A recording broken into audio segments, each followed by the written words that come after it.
Oui, merci. Déjà, je suis M. Sylvestre Kémogne, ingénieur de travaux de bâtiment.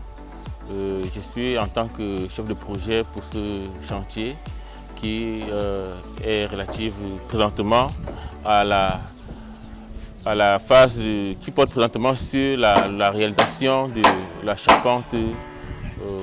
Cette charpente porte sur une longueur de 90 de longueur sur 9,60 de largeur. Bon, voilà, c'est la charpenterie Atlas, bien évidemment. Nous sommes présentement en train de procéder à la disposition des fermes sur le bâtiment. Bien avant cela, nous avons eu à procéder comme ça aux assemblages et tout ce qui va avec.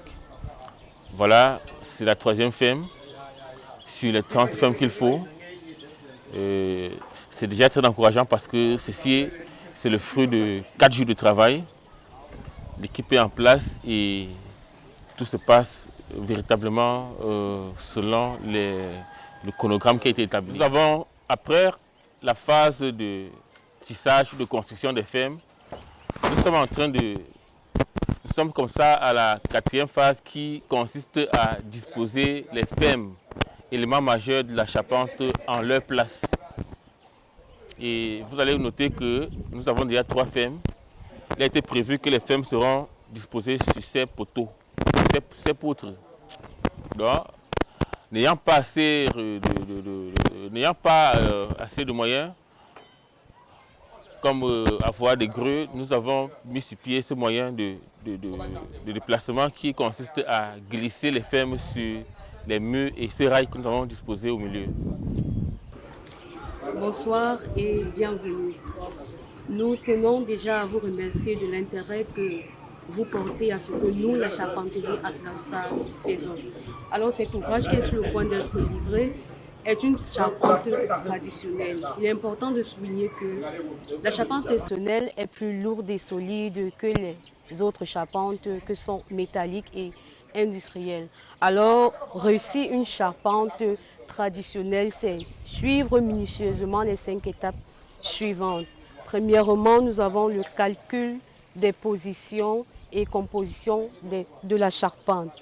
Alors, dans cette étape, il est important dans cette étape de calculer les positions où exactement se placeront les fermes.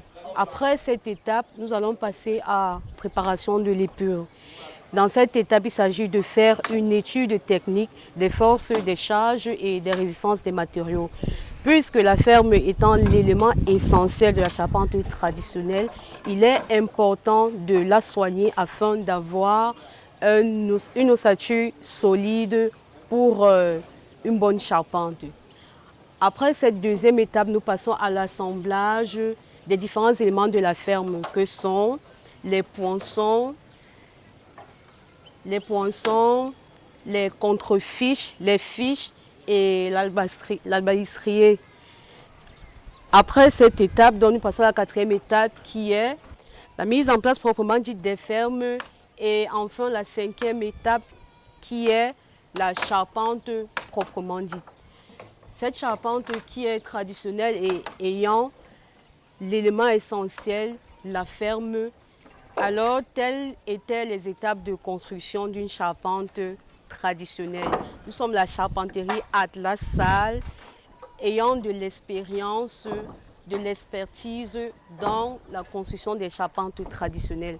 Alors, n'hésitez pas à vous tourner vers la charpenterie Atlas Salle, car avec la charpenterie Atlas Salle, vos charpentes sont entre de mains expertes. Merci.